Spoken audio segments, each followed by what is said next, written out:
Welcome to Short Sale Coach. We are talking about best practices to help the lender's value come back in line with what you think the value is. This is kind of directed toward a listing agent to make sure that your short sale moves as quickly as possible. So as you know from kind of watching the general process videos, there's going to come a point in time once the seller's financial package is complete that the lender is going to order their either appraisal of the property or BPO. BPO stands for Broker's Price Opinion. Different investors will require different documentation. So if you have an FHA or a VA file, for example, it will be an appraisal. If you have a more private backed investor, it will often be a BPO.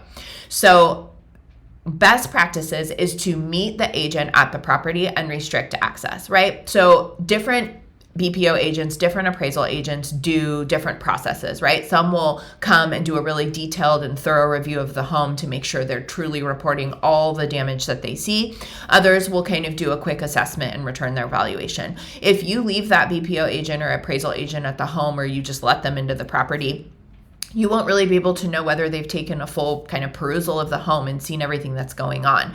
Often short sales are in disrepair. And as we know, short sales are sold in as-is condition. And so if whatever agent the mortgage servicer assigns only does a cursory glance of the home and you're not there to go, oh, hey, you need to actually go into the basement, there's a lot of water damage down there, or whatever is going on, you could end up with the appraisal or BPO agent returning too high of a value.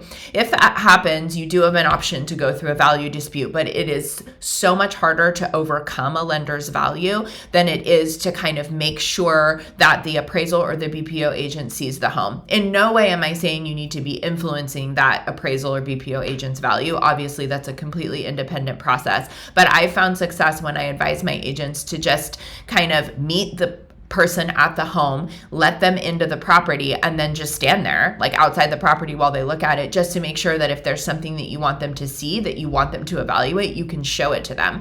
I've had appraisal agents, fail to go upstairs in a home, right? Fail to go into certain rooms. The good ones know what they're doing, but sometimes people move quickly or they're rushed and they'll miss something, and then that will cause the value to come back too high. So best practices is to not just call your, BPO agent and say, okay, here's the lockbox code, go on in, do your thing. The best practice is really to meet them there and make sure they do a thorough review of the property.